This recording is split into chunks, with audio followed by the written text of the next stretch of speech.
Hello. Alright, so we're going to go over a psychological evaluation done with Brendan by Robert H. Gordon, PhD. Um, I'm not going to read the whole thing. I'm going to just pull out a couple of things from it and then talk about it a little bit. So first of all, we've got something that he says in his report. It says, on the global factor of independence, Brendan did not obtain a score on the end of the continuum that is associated with independence, but instead had a score on the opposite end of the continuum, which is associated with accommodation. So, just for fun, we're going to look at definitions of accommodation and all the other terms that he's using here. I'm going to dictionary.com to get the definitions for everything that I'm finding here.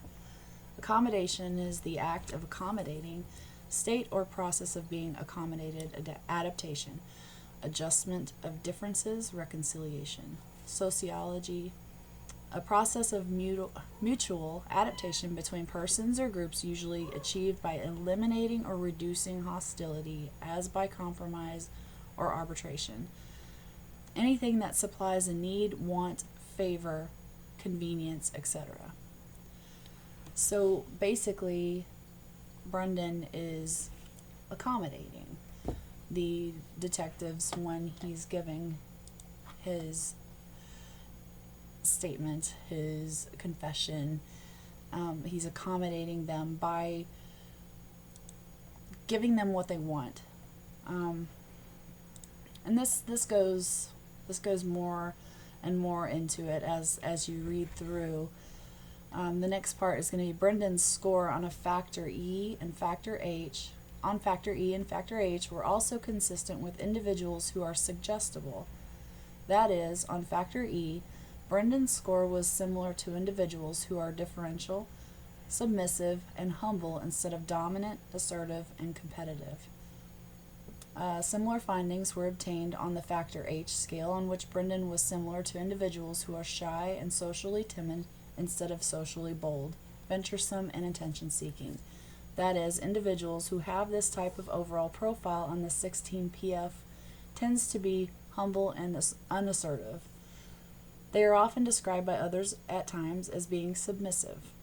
They usually are not comfortable in situations that require a great deal of force or drive.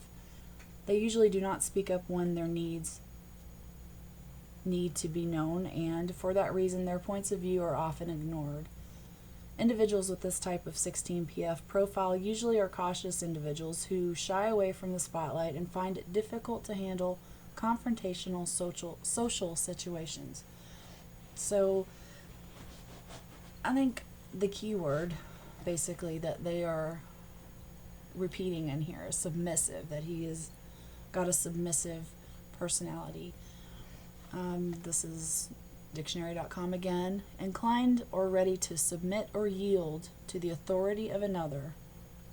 Unresistantly or humbly obedient. Wow, I'm having trouble reading. Marked by or indicating submission or an instance of yielding to the authority of another. Like I said, Brendan is definitely giving them what they want. He is not assertive. He is not going to stand up for himself. He's not going to challenge authority. He's going to be submissive to these people in a position of authority over him. He, like it says at the very last line of this, difficult to handle confrontational social situations. That to me just says that Brendan is having trouble being told, you're doing this thing, we know you did this thing, tell us what you did. They're coming at him with, we know what you did, just you have to tell us, be honest, and he's not assertive enough to say, nothing, I didn't do this, I did not do this. He's not going to stand up for himself and defend himself. He's just going to give in to whatever these people in power are suggesting to him is what happened.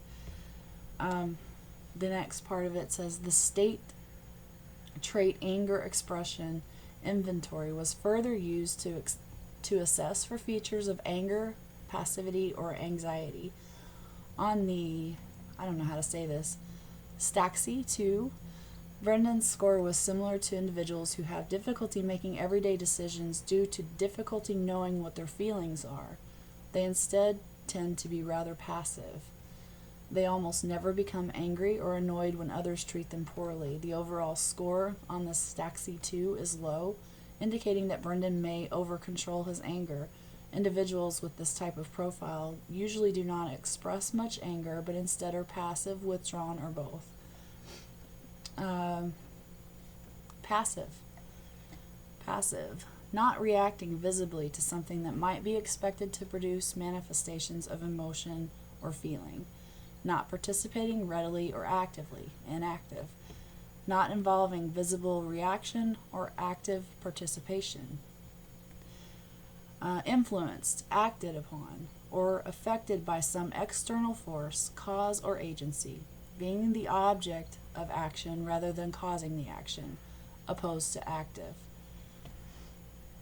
Receiving or characterized by the reception of impressions or influences from external sources, produced or caused by an external agency.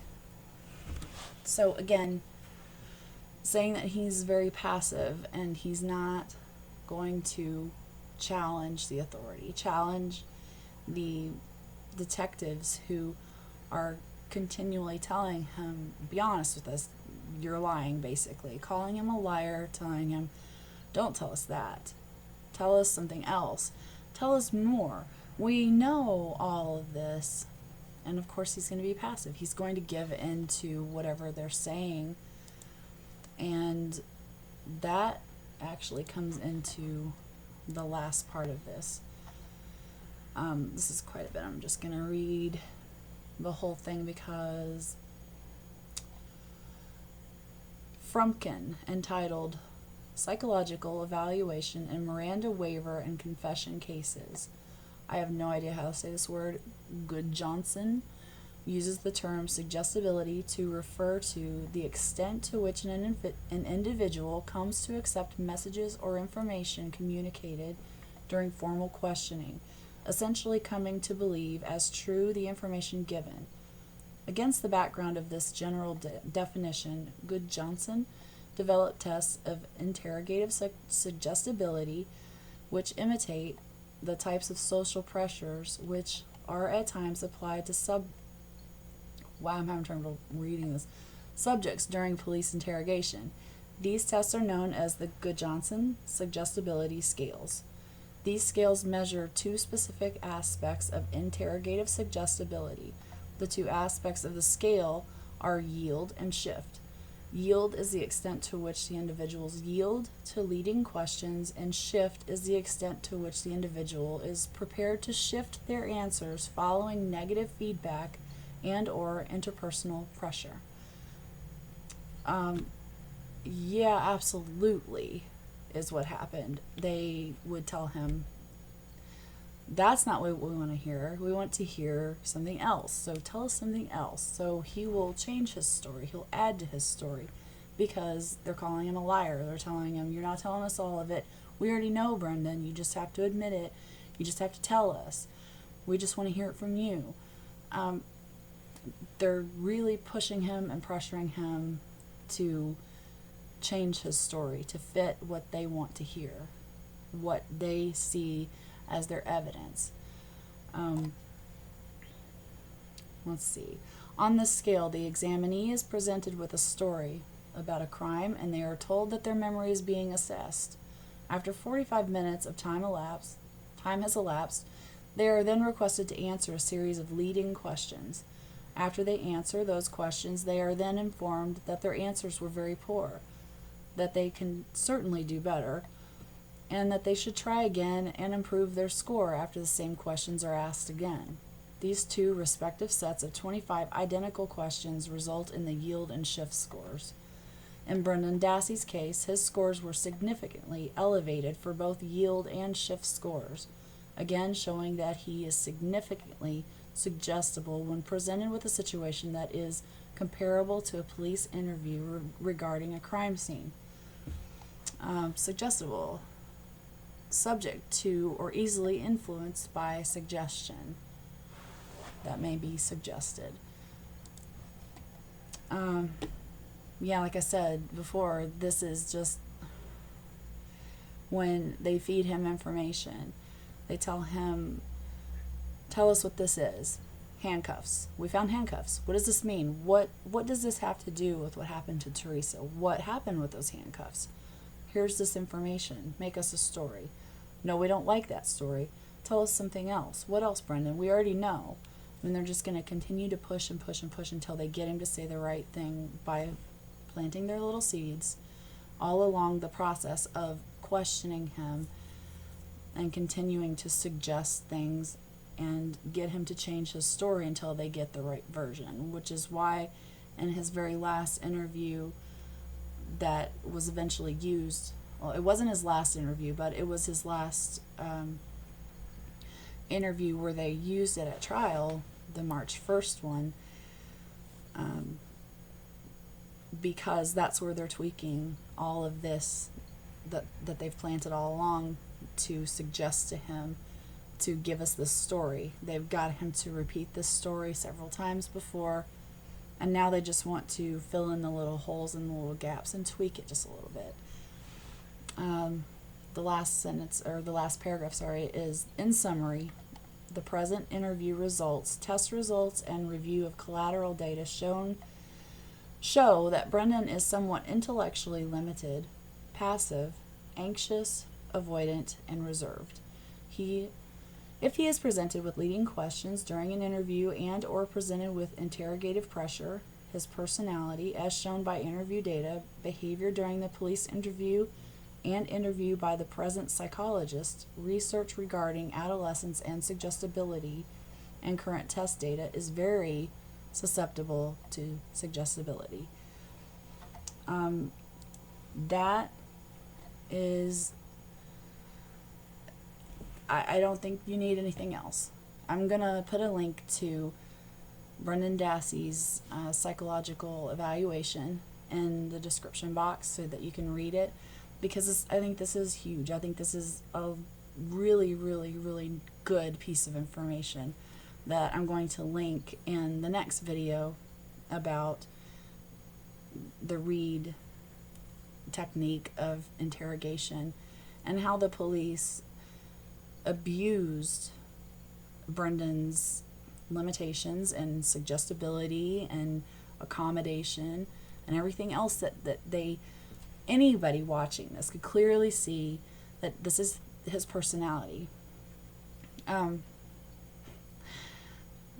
I can give you a personal story about this. My youngest son is 14, and when I was watching all of Brendan's interrogations and listening to them, I just kept seeing my son. And I know I've said this before, but my son is just the same way. He's not going to challenge anyone in authority. He's very respectful.